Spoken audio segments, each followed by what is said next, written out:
Beautiful. So, like I said in the last one before we cut off, you are one of few people on here who has a big personality. Now, a personality is something that I think you can't just manufacture. You can't just learn little persuasion tricks and all of a sudden have a personality. It's something you earn from work, from hardship, from actually having a life outside of the internet. So it's like with this, I would really like to learn how you became who you are today. And yeah, if you could just jump in, start riffing, that would be great.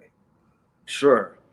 I guess you could kind of say that my philosophy has always been this sort of, I guess you could call it poisonous optimism of this sort of idea that if you want to grow, you have to put yourself under extreme challenges.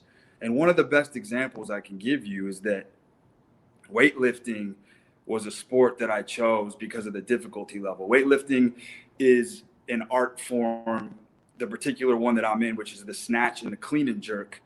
Oh, wow. Essentially what it is, it's a very athletic way of expressing your power. And so I joined one of the best gyms in the country. And the first day I got there, the coach, who was a big shot, he had a bunch of Olympians. He had a long resume of coaching a lot of world champions. He wanted to see what I could do. So he asked me to show him the lifts. And at this point, everything that I had learned, which was just a cursory knowledge, was just knowledge that I had gained through my own experience. I had practiced the lifts on my own, which are very difficult. And I would just examine my own video footage. And that's how I kind of sculpted myself to have somewhat of a proficiency in the lifts. So day one, he puts me on the spot. I show him what I got. He laughs at me basically. And he's like, look, you're going to have to come do coaching with me. It's the only way I'll let you in the gym is if you take one-on-one training. Everybody else at the gym has to do one-on-one training with me. It's the only way I'll let you lift. And I paused and I kind of looked at him and I was like, how about I pay you the same fee to coach me for you to just leave me alone and let me lift and let me figure it out by myself. And he kind of looked at me cockeyed and we went back and forth and eventually he agreed. So I came to this gym, he let me pay the fee and I worked on my own every day. And I watched his athletes and his athletes were decent. But what I noticed is that the guys would come in, they would do about 15 minutes of work, 20 minutes of work, and they would take breaks and then they would take days off and come in. And for me, if common sense always told me, if you want to get really physically strong, more work equals more results. It's pretty simple. So my philosophy was to come in twice a day to get as strong as I could, work out every day, no days off, and just get as strong as possible. So obviously I was an outcast straight away. I sort of was a pariah. And what happened is within a year of doing this, I caught up to his best guy. Within 1 year of attacking multiple times a day, no rest days. Obviously, there's a lot of other components. Sleep, sun, nutrition is a huge component.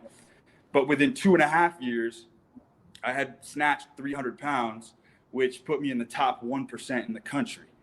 And I guess the takeaway from it is that everybody wants permission to proceed in life. Everyone wants a pat on the back. They want encouragement.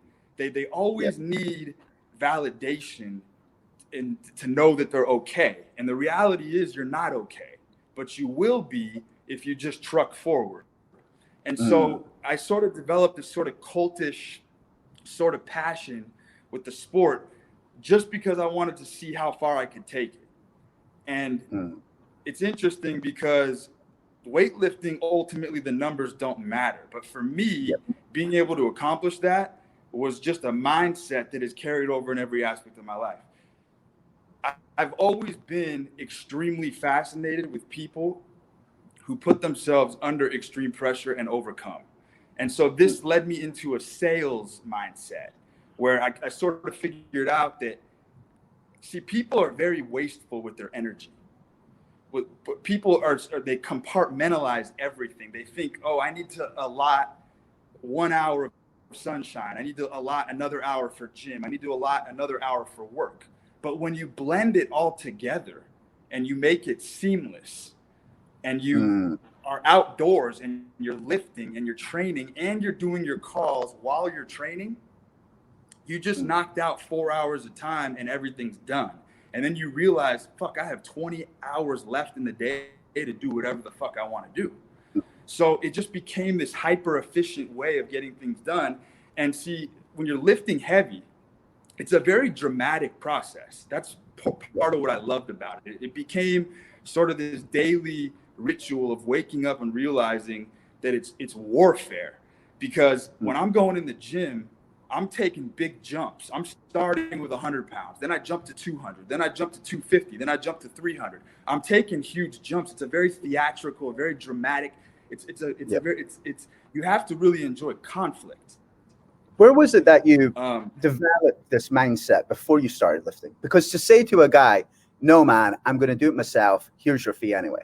That takes a certain level of intensity and a total belief in yourself, which very few people have. Like you said, everybody's looking for the validation. Everyone's looking for the pat on the back, to say, yes, you can. So to have that, even just at the start of your lifting career, to me says a lot about your character. It says a lot about your mindset. Where did that come from? You know, I grew up with very poor role models in my life. I never had any guidance. I never had any male figures that I looked up to. I've always been kind of a lone wolf. I've always had to sort of carve a space for myself. I didn't come from a good family, so I didn't have good teachers in my life. And so I always took the hardcore route. Everything that I did, I tried to take shortcuts. I tried to find the most difficult way to do things. And I found that the harder, if I put my life on hardcore mode, because everybody wants to take the easy way. When I put my life on hardcore mode and I set my boundaries to go as hard at something as possible from the beginning, I learned 10 times faster than everybody else. So it's like when I learned to play poker, I didn't sit down at the 1-3 game. I bought into the 10-20 game. And it's like when you throw yourself into the wolves, there's only one result. You're never going to die. People think the reason people don't pursue their dreams and pursue their passions is because they're afraid if they fail, they're going to die. You're never going to die. What's going to happen is you're forced to transform. And people are terrified of their own transformation, and they will do anything to avoid that process. It's not death. Everybody, go ahead. So do you think like everyone's too scared of? They're so scared that they're almost trapped by their comfort. 100%. And that's really the problem with modern life is everybody has their air conditioning running. Everybody wants to sleep on a soft surface. And it creates this very soft mind of everybody wants the easy way out. But see, that's why, like, even in business, the mindset from lifting translates so perfectly. One of the things that happened is with this weightlifting mindset that I achieved, what I would do, and I even had a tweet about this, I checked into a hotel when I was very broke.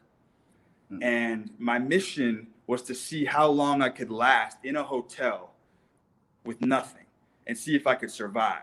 And most people would think if you're broke and you don't have a place to live and you have to move into a hotel, you go to the cheapest hotel and you skimp and you go cheap.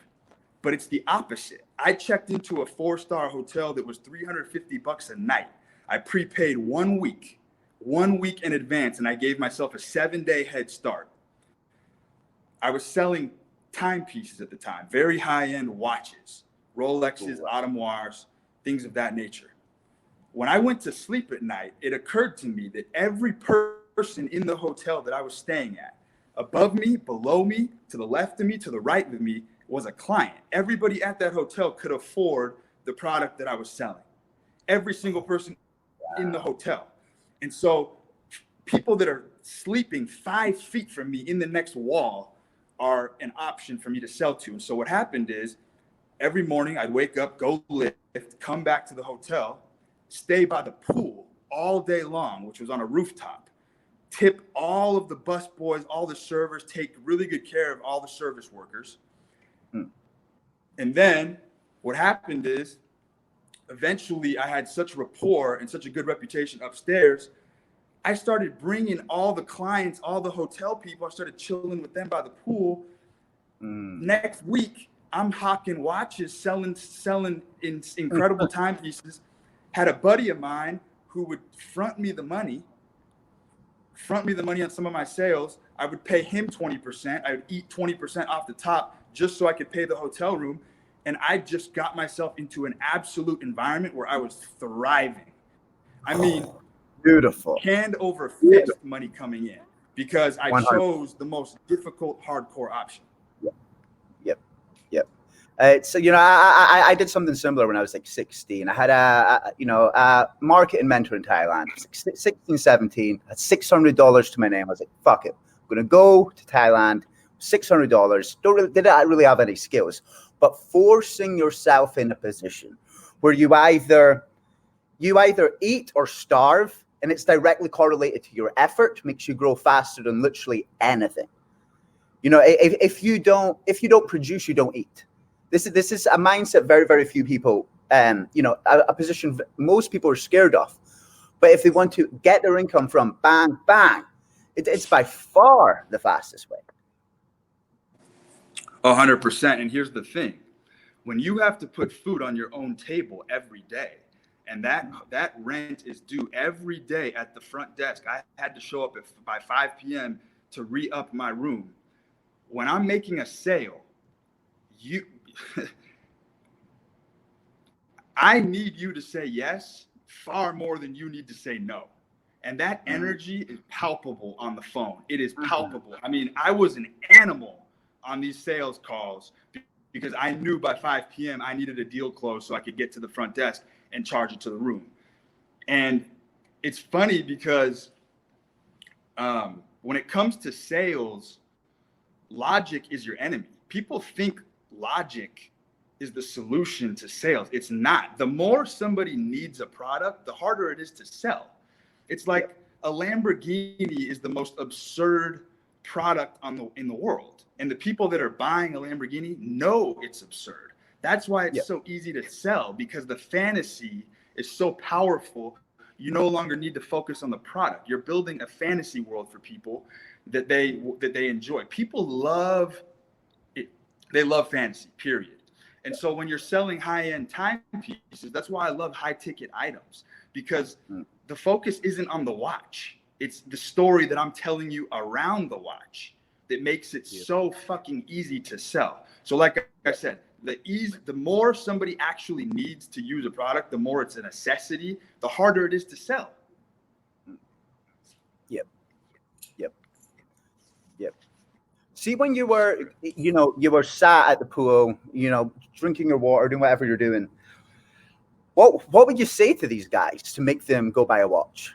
How would you turn a conversation from, hey man, how are you? How long have you been here for? To, bro, you've got to, you got to go spend $5 to $10, maybe even $20,000-$30,000 on this watch. Well, it's nuts.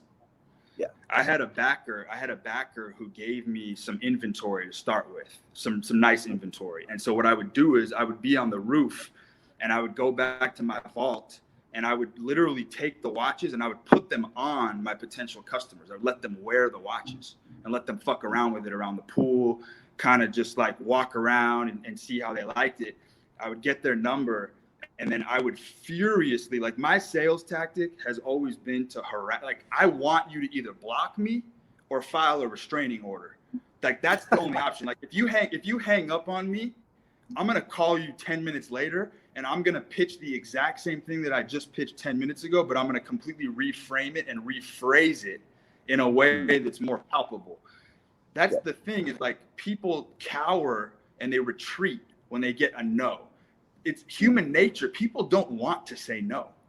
Yeah. That's like fundamentally, people do not like saying no to anything. So, how many no's would you typically hear before you say yes? Because a lot of guys, I see a lot of guys in sales, they'll hear one no, and that's their confidence shattered. They're now crying alone in their room, broke, and they've given up just because one guy said nah. When one no, that's you just starting. That's you just getting ready for the next pitch. That's correct. It's a warm up. When someone tells me no, I feel like that's just a warm up set. We're not even close to closing this bad boy. And so it's like, that's what I'm telling you is I had to perform. I had no choice. I was dirt broke, living in a 4-star hotel. The rent was absurd, and I needed to close that deal. So I would harass people, but in a way that people, like I said, people don't want to say no. They just don't. Yep.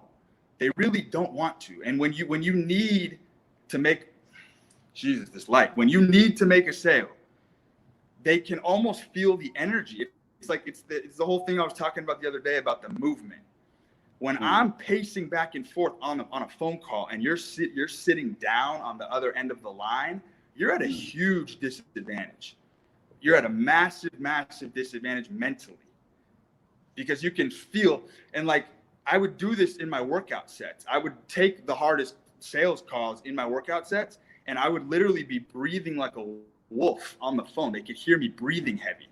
And like that kind of energy is very powerful. It can be obnoxious, but it's extraordinarily powerful when you're breathing like a wolf down somebody's throat on the phone. You're bound to just get the yes. So it's about perseverance. It's life is all about perseverance, and it's all about, like I said, that I call it that poisonous optimism, where you're close to the brink of feeling like you're about to be destroyed. You're about to lose it, but you know if you hold on and just keep trucking, you have no clue what you're actually capable of. Beautiful, beautiful, beautiful. So, were you lifting before you got into sales? Or what came first, the sales or the lifting? The lifting. The mindset from lifting has just been an absolute tool. It's a necessity. It's automatic. As hard as it is for most people to go to the gym, that's how hard it is for me not to go to the gym, because I'm so dialed in with my performance. It's just such an automatic thing. And like I said, my conditioning, because I still train twice a day, it's a necessity, is to the point where you can get me up out of bed at 4:00 in the morning, and my central nervous system is so fired up and so primed, I can put up those numbers at any time of the day because I'm just a machine. The biggest thing for me is transcending human limitation. Yes, I bleed red like everybody else, but if you attack things in a barbaric manner, things that you want to achieve, and you attack it in a savage mindset, you almost can transcend all of your hormones, all of the emotions, all the doubt. It dissipates when you keep moving, and you funnel it and you channel it and you center it and you just attack. Attacking is the solution to everything. I can't think of one situation in life where it's adequate to retreat. Attacking seems to just be the answer. If you look at anybody who's done anything with their life, they've just constantly aggressively attacked. I just don't see another way through adversity. And I've put myself in very, very tight, difficult spots that probably no human being should put themselves in financially. I've put myself in razor thin situations with risk. There was a period of time where even when I was at the hotel, all the extra cash I would have, I would go to the poker table in games that I did not belong in, just because I wanted to understand the human psyche. When you are playing poker for extraordinarily high stakes, it's a peek into the soul of humanity. When you're watching people protect and defend their hard-earned money, it's literally a cheat code. You now have insight into the primal aspects of humanity. Poker is a game that everybody should learn to play, because you get into these zones, these very powerful zones, where you can go 2 hours straight just coasting on your intuition because you're watching your opponent, and you cannot make a single mistake for 2 hours and just watch yourself raking in the chips based on just pure intuition. I've never been a math guy. There's a lot of guys who are very sharp. They do business with models and math. I'm all about intuition. Intuition supersedes everything in nature, especially when it comes to games of risk, of chance. when it comes to high payoff, you can't lose if you trust your intuition. Question. So, do you think, so if you're playing poker, like when you first got into poker, would you trust your intuition then? Or did you train your intuition? This is something I've always been very curious about. Is intuition a thing that we all have, that we can all innately trust? Or is it something that you grow to trust from repetition? It's like when you go to squat, intuitively you can just did it and you're not even thinking about it. For the guy who's just started squatting, he has to think about it. He doesn't have that intuition. If he does it too fast, he may break his back. How do you develop intuition that you can trust? It's actually a very good question. And so here's my answer to that. And the squat's actually a great example. In that same gym, the reason his athletes did not progress in the way that they could have, in my opinion, when I would watch them, is you would see these really big, strong guys put a lot of weight on the bar and they would go for a max lift. And the whole gym would be watching and they'd be fired up. And you would see they would hit a sticking point. And you could tell they had the athleticism, they had the power, they had the strength to finish the lift, but they just didn't have the mental component, and they would quit and they would drop the bar. Because learning how to fight with heavy weight is a skill all in its own right.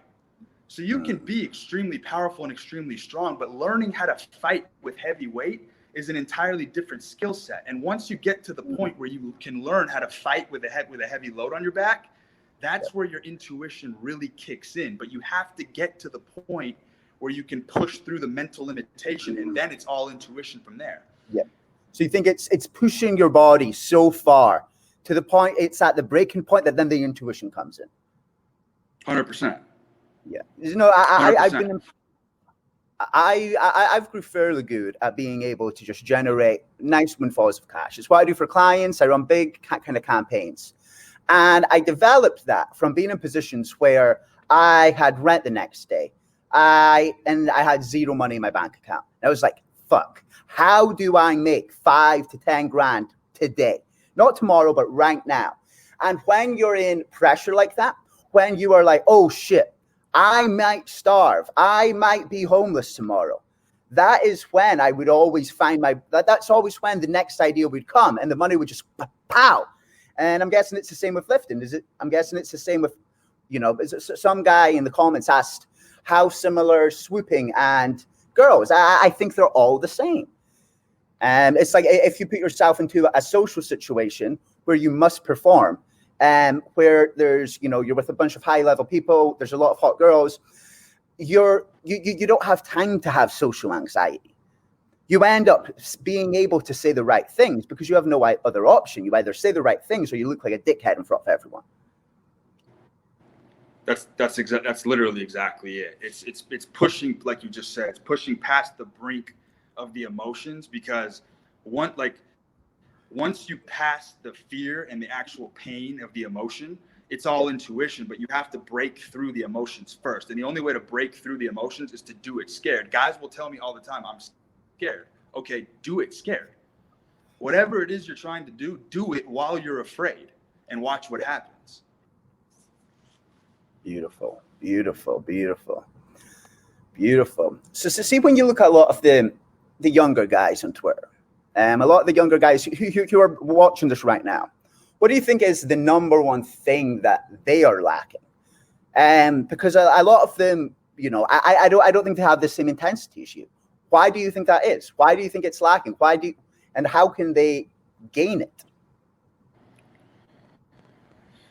I mean, this is a pretty controversial opinion, but I'm 100% certain that 100% of people need more chaos in their life. They need to actually feel the threat of having things that they love taken away from them in order to change. It's the only way. People are far too comfortable. When I was in the hotel, one of the things that worked is I ended up leasing 2 cars, and I put myself under even more pressure. So as I advanced through that scenario, I just kept adding stressors into my life, because stress has nothing to do with the actual events. It has to do with your perception of them. And if you don't perceive them as things that can kill you or take you out, then you're much more likely to overcome. But the bigger key is that a lot of people are afraid to laugh at their misfortune.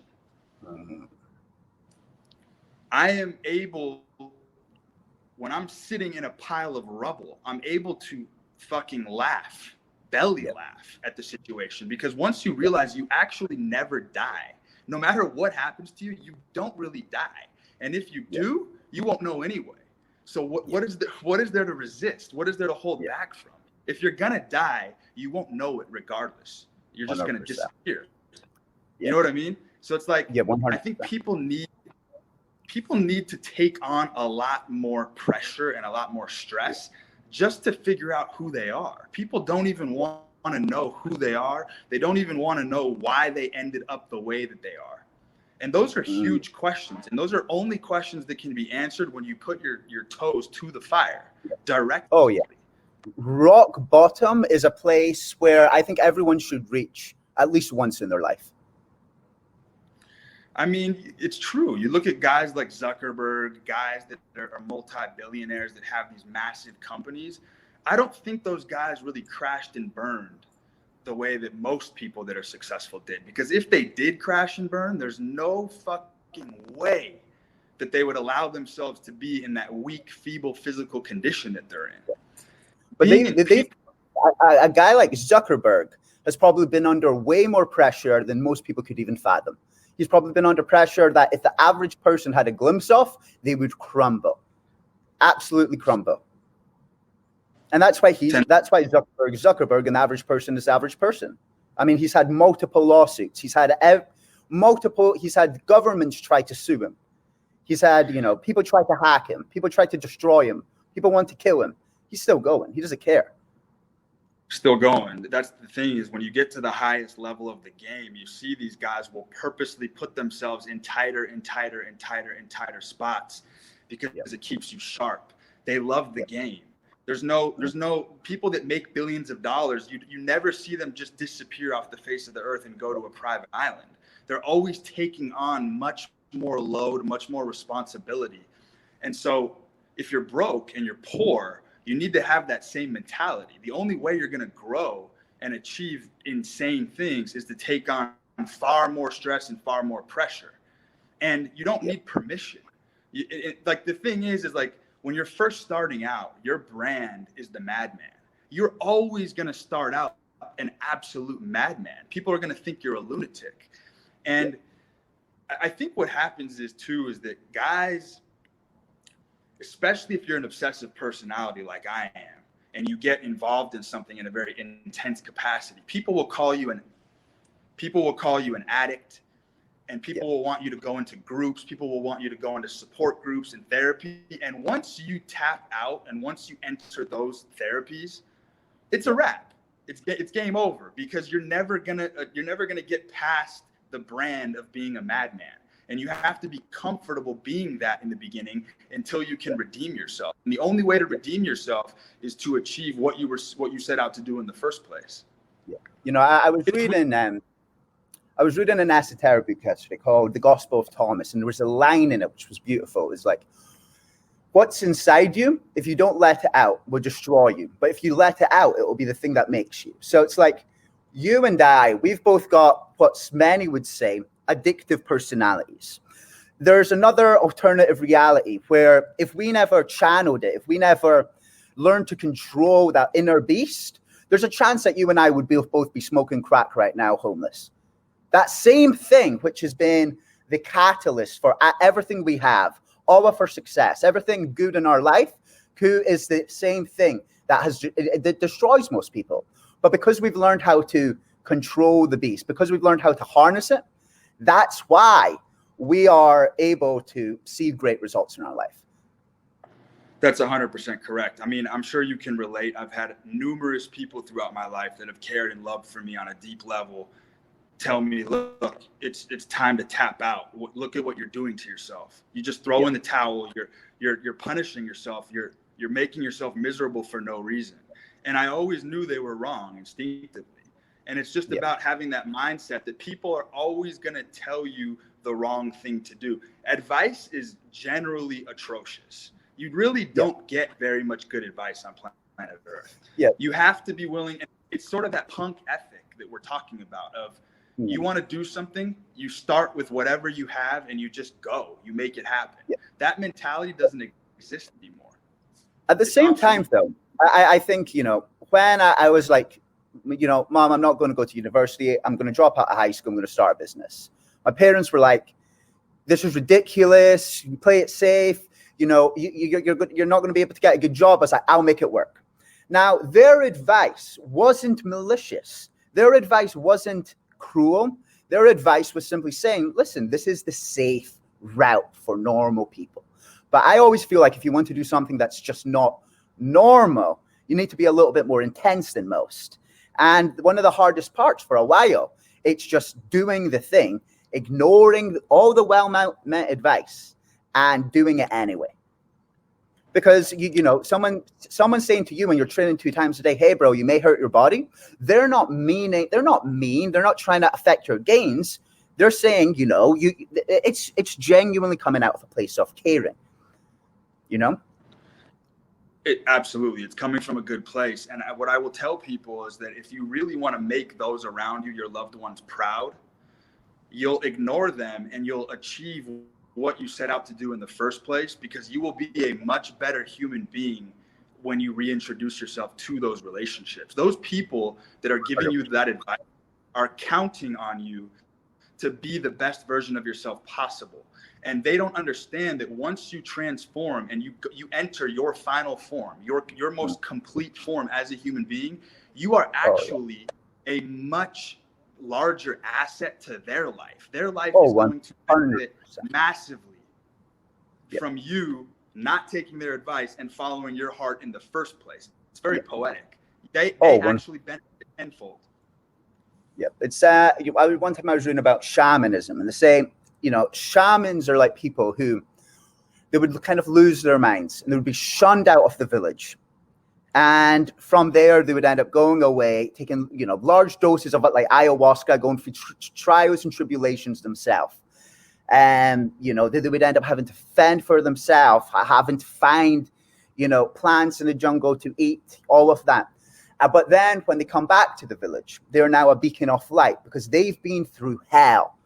So when you've been through hell, that's the only way you can really help people get out of hell. That's the only way you can really be a beacon of light, because you've been through it. It's very hard to be a beacon of light when you've only ever played it safe.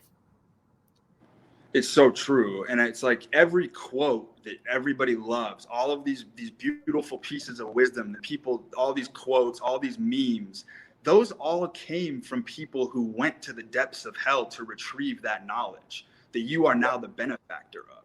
So it's like we need to show more appreciation to the people who are willing to subject themselves sometimes to extreme torture to extract these secrets of wisdom that we can return to regular life and offer those benefits to people who are unwilling to subject themselves to that kind of torture. I understand that this path is not for everybody, but it is for plenty of us. And the ones that are willing to go all the way, we're the ones that are extracting all of that precious wisdom that you benefit from. So it's a very synergistic relationship. We need them and they need us in the same way. 100%. And there's a quote. It's wisdom is knowledge plus experience.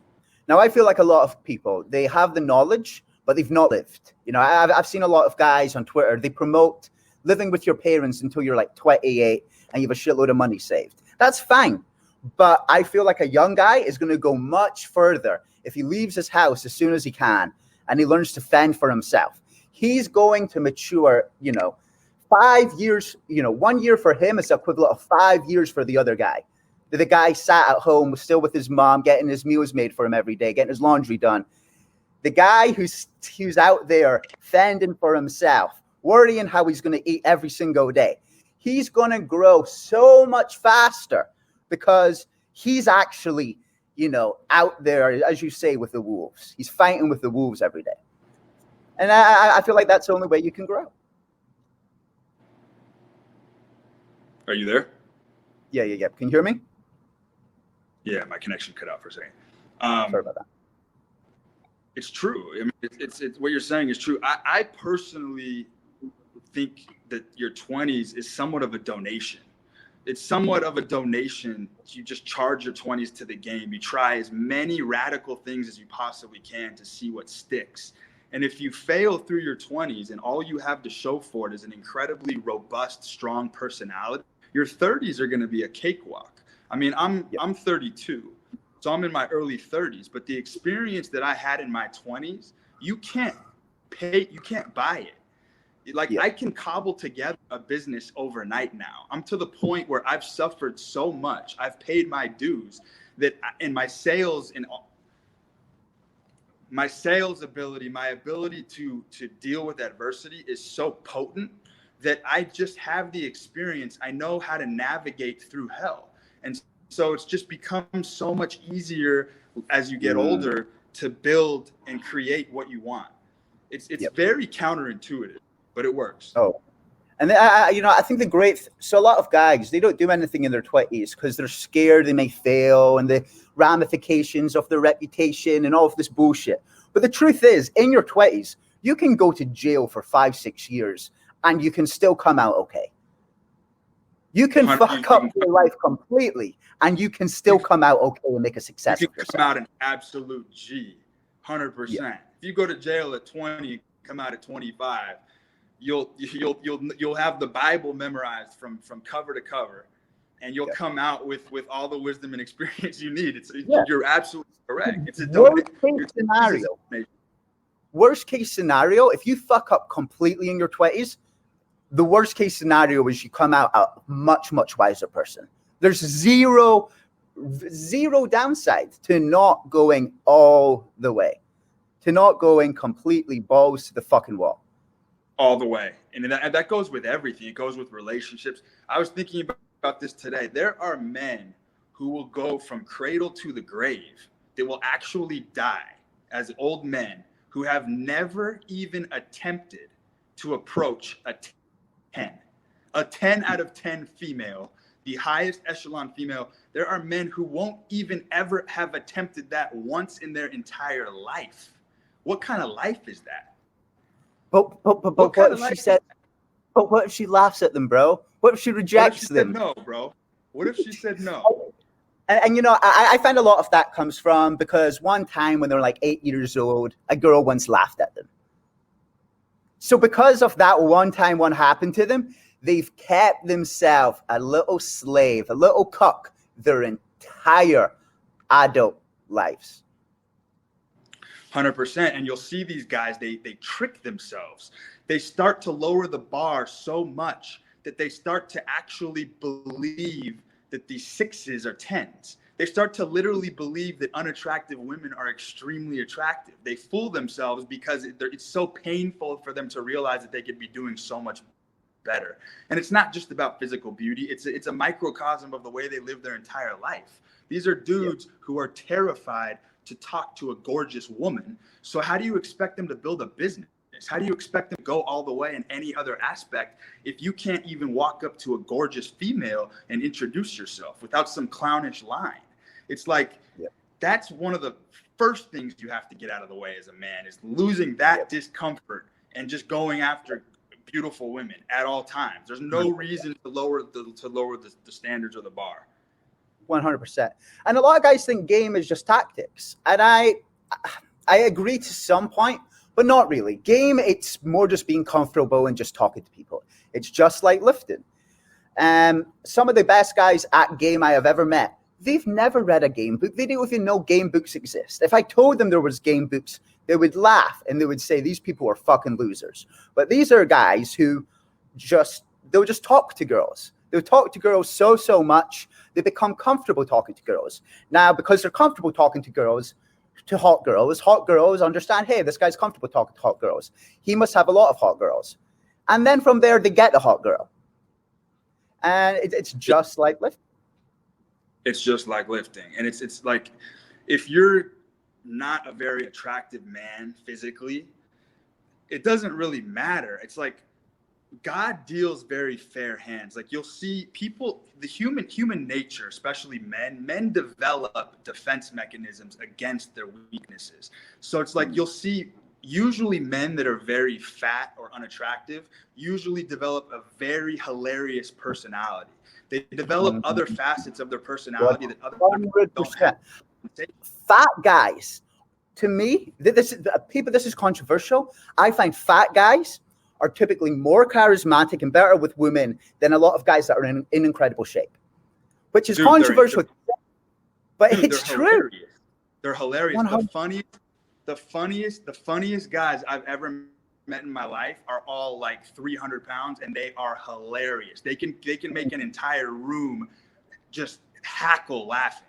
And it's like, those are very powerful traits in business. They're powerful traits with women. So it's like, no matter what hand you were dealt, there's always a mechanism you can develop to stand out. That's why I say the playing field is relatively very level.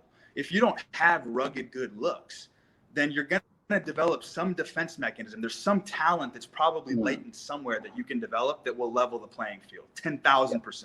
Oh yeah. Being born incredibly good looking, it can be a downside. It's the same way with being born wealthy. When I have kids, I don't want them to be born. I don't want them to live a wealthy lifestyle. I want them to struggle.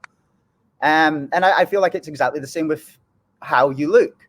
Not being not being ugly. It's a lot of things people think are bad things about themselves are actually the very, very good things. Because it's from there you are forced to gain strength. Exactly. You're forced to develop other features of your personality. The most boring guys I've met are extremely handsome, and they've just coasted on their looks, and they made the unfortunate mistake of thinking that looks are everything, and they're extraordinarily boring, the lamest people on planet Earth. The most colorful people you will meet, like I said, are usually fat or short or have some serious physical deficit that they have also overcome. See, that's a form of overcoming adversity in its own right. Yep. My favorite people in the world, there was a tweet you wrote, and it was like, the best people, the most loyal, greatest people you meet are typically people who have had like a lot of hardship, have been tormented their entire lives. You know, some of my best friends back home, they're like, they're the dealers. They're the people like that. They're people who are out on the streets, but from there, they've actually got a personality. They've actually gained loyalty. I would trust, you know, the coke dealer who has had shit his entire life, who had a mom who overdosed when he was like 4. I would trust him over a lot of these 20-year-old e-com kids that have always played it safe. Because they are people who they've had to be loyal. They've had to have legit character, or someone's going to show up to their door and break through both of their kneecaps. The e-com kid, he doesn't need to be loyal to anyone because he's only on the screen.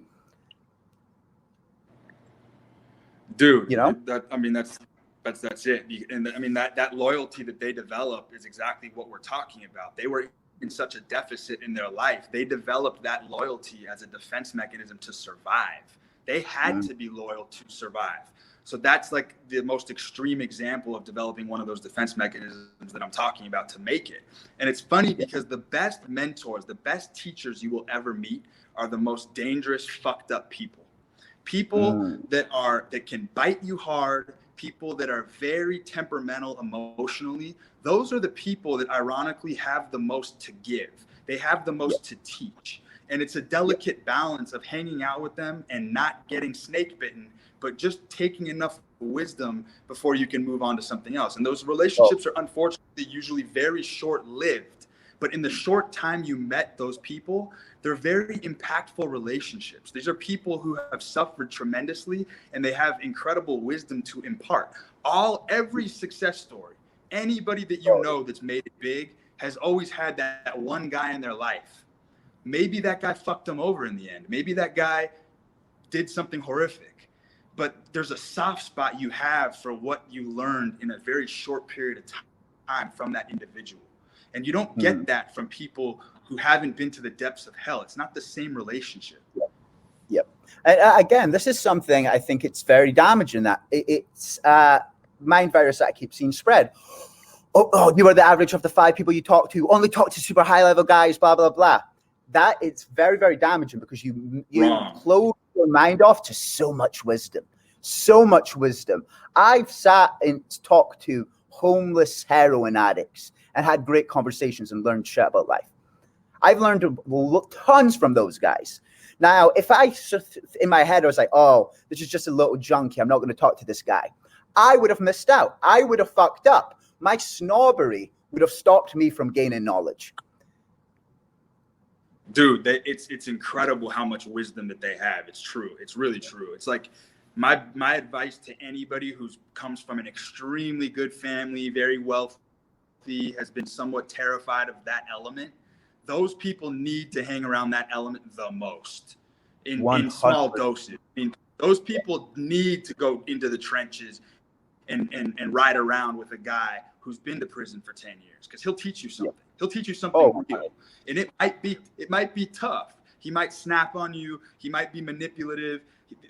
Some of these guys can be very predatorial and manipulative, even in their relationships with other men. But you learn to defend against it. It's important to expose yourself to it, just so you have the experience of learning how to defend against predatory behavior. When you 100%. Hang around people who are just Johnny Goodfellas all the time, you don't learn anything. There's nothing to throw you off balance. And I think it's very important. And like I said, those people, ironically, usually have big hearts in some very profound way. They have really 100%. Big hearts, and they want to be there for people. Yeah, I find them, to me, the guys that come across really nice. They're overly nice to everyone. They're the people pleasers. They're the guys that are going to backstab you. It's the guy who can kill you with his bare hands, who is connected up to political level, who is one of the kinder, more generous people. And it's probably because he doesn't need to be nice to you. He doesn't need to be kind to you. If he's kind to you, it's because it's a choice.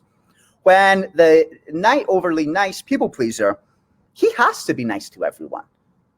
And because he has to be nice to everyone, there's nothing there. There's nothing there. Mercy is how you know that you're a good man. When you can actually show mercy to another being, you know you could destroy and pulverize them in 3 seconds, but you have the wherewithal, maturity, and spiritual awareness to show mercy to people. That's when you know you're truly powerful. But if you have no mercy to give, then you really haven't earned your stripes. Yep. Beautiful. And there's something you said again about studying evil to defend it. So, I study like cult leaders, pimps, all these kind of guys, mafias, gangs. Now, I'm not wanting to start any of these things, but the tactics to do evil and the tools to do evil can also be used to do good. The tactic to, inspire, a cult can be used to inspire people to do good. It can be used to inspire people to live, to inspire people to do good change in their life. It's not the tool that's bad. It is the intent of the tool, I find. The tool is just a tool. Let me ask you a question. Think about the best teachers, the people in your life that have had the most impact on you. The common theme that I think you'll find is that anybody who's ever had the most direct impact on your growth is somebody that could have absolutely destroyed you. 100%. Absolutely. They had the capability of destroying you in some fashion, or to be able to devastate you in some. If someone doesn't have the capacity to devastate or overwhelm you, what is there to be gained? 100%. Knowledge-wise. 100%. I mean, that's why we're not out here learning from our children. I mean, we're not learning from infants. We all choose these very powerful people as our coaches. Yep. This is why I think the school system's flawed. I remember one time there was the business teacher at my school. He I said something, I answered a question. It was right, and that's the right answer, but I can't. It won't be. It will be accredited in an exam. They don't count it. Then I was like, question: if you understand business, why are you not running a business, and why are you only making 30 grand a year being a teacher? And he looked at him and went, that's the reason for all my self-loathing. So this is a guy who's teaching, and he's never done anything.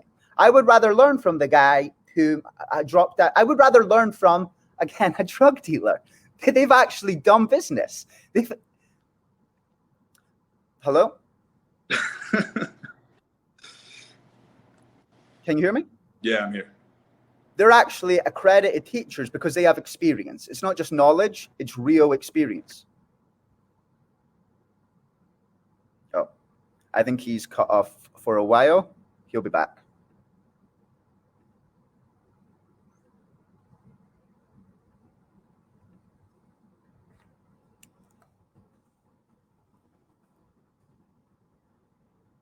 Maybe that's the end. Right, guys? I think his phone maybe died. We'll maybe continue. I'll let you know, but thank you for watching. Goodbye.